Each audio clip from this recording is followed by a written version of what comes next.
Pancasila. 1. Ketuhanan yang Maha Esa.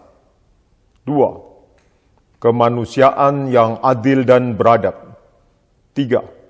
Persatuan Indonesia. 4. Kerakyatan yang dipimpin oleh hikmah kebijaksanaan dalam permusyawaratan perwakilan. 5. Keadilan sosial bagi seluruh rakyat Indonesia.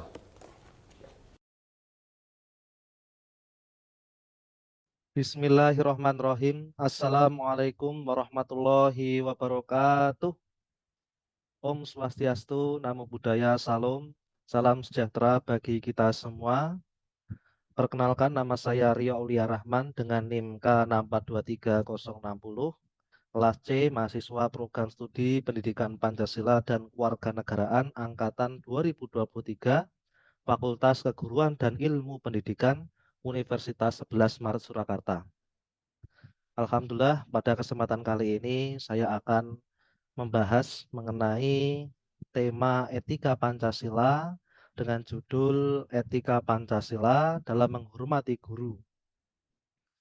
Kemudian tujuan video ini saya buat guna memenuhi tugas ujian akhir semester 1 mata kuliah Pendidikan Pancasila yang diampu oleh Ibu dosen Ibu Yudi Ariana SHMH dan memberikan edukasi, wawasan kebangsaan, serta membangun kepedulian kepada masyarakat tentang betapa pentingnya memiliki etika Pancasila dalam menghormati guru. Kemudian selanjutnya mengenai profil saya, ada pepatah mengatakan tak kenal maka ta'aruflah, berarti ya kita saling mengenal satu sama lain. Nama saya Rio Aulia Rahman, NIM K6423060, kelas C. Saya lahir pada tanggal 5 Maret 2004 di Karanganyar. Kemudian asal saya dari Dusun Kewagian RT 7 RW 4, Desa Gentungan, Kecamatan Mojogedang, Kabupaten Karanganyar, Provinsi Jawa Tengah, Indonesia. Kemudian saya saat ini mahasiswa S1 Universitas 11 Maret Surakarta, jurusan Pendidikan Pancasila dan Kewarganegaraan. Kemudian medsos saya di WA dapat dihubungi. Kemudian ini Instagram saya. Kita harapannya bisa saling berbagi, saling sharing satu sama lain. Bahkan kita dapat silaturahim satu sama lain. Kemudian hobi saya mencari ilmu. Ini menjadi salah satu kewajiban sebagai generasi muda, melanjutkan tongkat estafet perjuangan generasi tua, melanjutkan membangun peradaban dalam dunia pendidikan semakin tambah maju. Kemudian hobi saya membaca, berorganisasi, dan pecinta alam. Kemudian dalam kehidupan saya memiliki moto yaitu urip iku urup, yang artinya dalam filsafat Jawa ini sebaik-baiknya manusia adalah orang yang dapat memberi banyak manfaat kepada sekitarnya. Harapannya dengan diberikannya materi etika Pancasila ini dapat memberi wawasan kebangsaan serta membangun kepedulian kepada diri pribadi saya sendiri dan umumnya menjadi ajakan kepada masyarakat. Kemudian saya memiliki cita-cita sejak lahir jadi mubalek sarjana yang berprofesional, religius, berakhlakul karimah, alim fakih atau berkompetensi dan mandiri berketerampilan sesuai dengan penunjang memiliki level tingkat kognitif, afektif, dan psikomotorik. Kemudian kita tahu bahwa guru adalah pahlawan bangsa yang berperan dalam membangun insan cendekiawan yang berkualitas, berintegritas, dan berdaya saing. Selain itu, guru adalah pembina, pengembang, dan penyebar ilmu, pengetahuan, teknologi, dan seni yang bermanfaat bagi kemajuan bangsa dan negara. Dan guru adalah teladan, motivator, dan inspirator yang membentuk karakter, sikap, moral, dan perilaku generasi penerus bangsa. Sehingga inilah menjadi karakteristik seorang guru yang harus kita kenali, yang harus kita pahami, bahkan kita kembangkan. Kemudian dalam menjadi seorang guru tentunya memiliki keterampilan serta kompetensi yang harus didukung. Model kompetensi guru berdasarkan peraturan Dirjen tahun 2023 ada 4 kompetensi yang perlu dimiliki. Yang pertama adalah kemampuan pedagogik, kemudian yang kedua kemampuan dalam kepribadian, yang ketiga kemampuan sosial, dan yang keempat kemampuan profesional.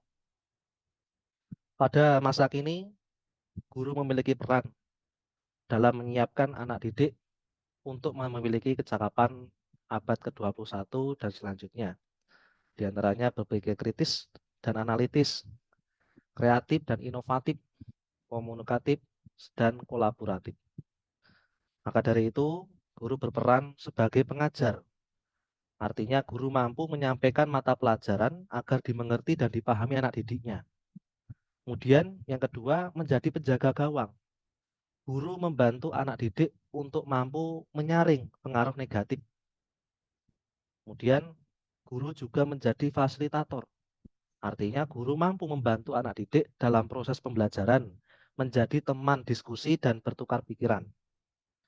Kemudian guru juga berperan menjadi katalisator yang mampu mengidentifikasi, menggali, dan mengoptimalkan potensi anak didik. Dan juga guru berperan sebagai penghubung. Artinya guru harus mampu menghubungkan anak didik dengan sumber-sumber belajar yang beragam, baik di dalam sekolah maupun di luar sekolah. Kalau menurut Bapak Ki Hajar Dewantara, beliau menerapkan sistem Mamong bahwa ing ngarso sung tulodo, ing madya mangun karso, tuturi handa yani. Yang artinya sebagai seorang guru memiliki kompetensi di depan seorang pendidik harus memberi teladan. Kemudian di tengah guru harus menciptakan prakarsa dan ide. Dari belakang seorang guru harus memberikan dorongan dan arahan. Inilah yang diharapkan agar memajukan pendidikan, menjadikan generasi penerus cerdas berkarakter. Maka dalam hal ini Pancasila menjadi sebuah tindakan untuk bersatu menjadi Indonesia yang tangguh dalam menerapkan pendidikan karakter Pancasila dalam lingkungan kesehariannya. Makna dan arah ajaran etika Pancasila dalam menghormati guru. Etika Pancasila dalam menghormati guru adalah pedoman yang harus kita gunakan dalam berinteraksi dengan guru, baik di dalam maupun di luar kelas. Sehingga etika Pancasila mengajarkan kita untuk bersikap sopan, santun, hormat, dan taat kepada guru. Dan itu etika Pancasila juga mengajarkan kita untuk menghargai dan mengapresiasi karya dan prestasi guru dengan harapan sebagai bentuk penghormatan, penghargaan, pengakuan kita kepada mereka. Bahkan etika Pancasila ini dalam menghormati guru yang diharapkan para pelajar Pancasila yang cerdas dan berkarakter memiliki 6 ciri. Yang pertama, beriman bertakwa kepada Tuhan Yang Maha Esa dan memiliki akhlakul karimah, akhlak yang mulia, sehingga dapat menjadi pribadi yang lebih unggul dan baik dari segi kacamata agama. Kemudian yang kedua, berkebinaan global, memiliki semangat daya juang yang tinggi dalam membela negara. Kemudian yang ketiga, memiliki sikap gotong royong, kerjasama yang baik. Kemudian yang keempat, mandiri, memiliki keterampilan, skill. Yang kelima, bernalar kritis. Dan yang keenam, kreatif. Sehingga diharapkan dengan adanya etika Pancasila itu dapat mendukung mencapai level kognitif, afektif, dan psikomotorik dalam kehidupan sehari-hari, tentunya dalam menghormati guru. Kemudian dengan menerapkan etika Pancasila dalam menghormati guru, kita dapat menjalin hubungan yang harmonis, saling menghormati, dan saling mendukung dengan guru. Yang kedua, kita juga dapat meningkatkan kualitas belajar mengajar, serta memperoleh manfaat dan berkah dari ilmu yang diberikan oleh guru. Dan yang ketiga, kita menjadi contoh yang baik bagi teman-teman dan adik-adik kita, serta menjadi generasi yang berbakti kepada guru. Inilah harapannya dengan kita mengerti etika Pancasila untuk menghormati guru, ini kita dapat menerapkannya dalam kehidupan sehari-hari. Namun dalam kenyataannya, realitanya, masih banyak pelanggaran etika Pancasila dalam menghormati guru yang terjadi di lingkungan sekolah. Sebagai contohnya, ini kita lihat pada gambar pertama, ini siswa tidak mengucapkan salam. Kemudian di gambar kedua itu tidak mendengarkan penjelasan dari guru ketika guru menjelaskan materi. Dan yang ketiga, dicontohkan siswa tidak mengerjakan tugas. Ketika dosen atau guru memberikan tugas, mungkin tidak diselesaikan dengan tepat waktu, saling menunda-nunda pekerjaan, sehingga luput, lalai, dan lain sebagainya. Ini realitanya. Kemudian gambar yang keempat, tidak mengikuti aturan. Nah, ini terlihat jelas ya, datang terlambat, padahal waktu jam pelajar sekolah sudah dimulai. Atau bahkan pergaulan bebas yang merajalela di lingkungan sekolah. Merokok, dan lain sebagainya. Kemudian yang gambar selanjutnya, ini tidak menghargai pendapat ketika mungkin musyawarah, berdiskusi, atau bahkan adanya perundungan. Nah, ini berarti ada realitanya pelanggaran etika Pancasila dalam menghormati guru. Kemudian ini contohnya gambar yang terakhir, tidak menghormati privasi. Sehingga pelanggaran etika Pancasila dalam menghormati guru ini dapat berdampak negatif bagi diri sendiri, guru, teman-teman, dan sekolah, seperti mengurangi hormat dan bakti kita kepada guru, serta merusak citra dan martabat kita sebagai siswa. Setelah kita mengetahui realitanya, pelanggaran-pelanggaran yang terjadi saat ini, harapan saya adalah menghimbau dan mengajak kepada seluruh siswa Indonesia untuk selalu menaati etika Pancasila dalam menghormati guru. Ayo hormati guru sebagai bentuk penghormatan dan penghargaan kita kepada pahlawan bangsa, pembangun insan cendekiawan. Selain itu, kita perlu mengingatkan dan mengedukasi tentang pentingnya etika Pancasila dalam menghormati guru, serta memberikan contoh-contoh nyata, contoh-contoh yang real dari penerapan etika Pancasila dalam menghormati guru dalam kehidupan sehari-harinya. Kita juga perlu memberikan informasi tentang etika Pancasila dalam menghormati guru yang baik. Seperti ini dicontohkan gambar yang pertama adalah mengucapkan salam ya kepada guru saat bertemu. Kita terapkan salam, senyum, sapa, sopan, dan santun. 5S harus kita laksanakan. Baik di dalam maupun di luar kelas. Nah, ini sebagai bentuk penghormatan dan penghargaan kita sebagai guru. Kemudian di gambar kedua, dicontohkan mendengarkan penjelasan guru dengan penuh perhatian, dengan tidak mengganggu, tidak berisik, tidak bermain handphone, tidak tidur, tidak mengobrol, tidak keluar kelas tanpa izin, sebagai bentuk penghormatan dan penghargaan kita kepada guru. Kemudian gambar yang ketiga, ini contohnya mengerjakan tugas yang diberikan guru dengan sungguh-sungguh tepat waktu, tidak mencontek, tidak menyalin, tidak menyerahkan terlambat, tidak mengabaikan, sebagai bentuk penghormatan dan penghargaan kita kepada guru juga.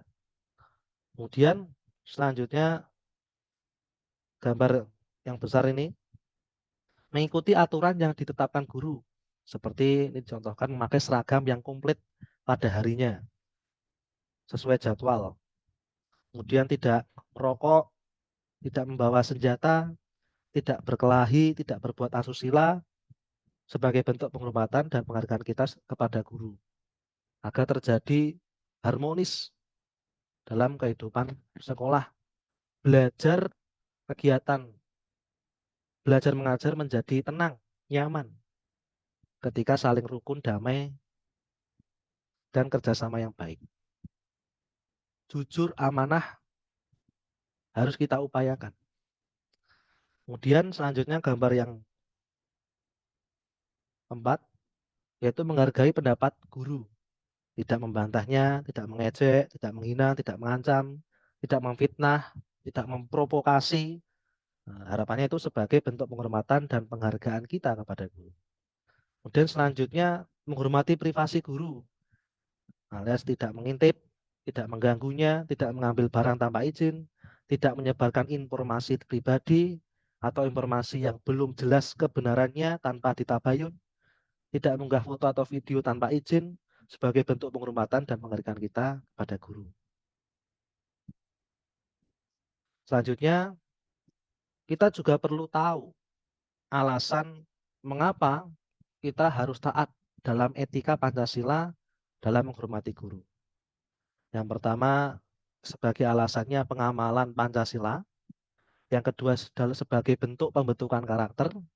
Dan yang ketiga, kita harus beretika Pancasila dalam menghormati guru, tentunya untuk penghormatan dan penghargaan. Yang pertama, pengamalan Pancasila. Karena etika Pancasila dalam menghormati guru merupakan salah satu bentuk pengamalan Pancasila dalam kehidupan sehari-hari yang mencerminkan nilai-nilai ketuhanan, kemanusiaan, persatuan, kerakyatan, dan keadilan yang tertuang dalam Pancasila itu menjadi dasar moral bangsa Indonesia. Sehingga ini menjadi alasan mengapa kita harus taat dalam etika Pancasila menghormati guru. Kemudian, karena etika Pancasila dalam menghormati guru merupakan salah satu bentuk pembentukan karakter dan perilaku yang baik, benar, dan bertanggung jawab yang dapat meningkatkan kualitas diri kita sebagai siswa, warga negara, dan manusia. Sehingga menjadi pribadi yang berbudi pekerti yang luhur, baik, beretika. Kemudian selanjutnya, karena etika Pancasila dalam menghormati guru merupakan salah satu bentuk penghargaan dan penghormatan kita kepada guru yang telah berjasa bagi kita, yang telah memberikan ilmu, pengalaman, dan nasihat yang berharga bagi kita. Sehingga ya harus kita taati aturan etika Pancasila dalam menghormati guru.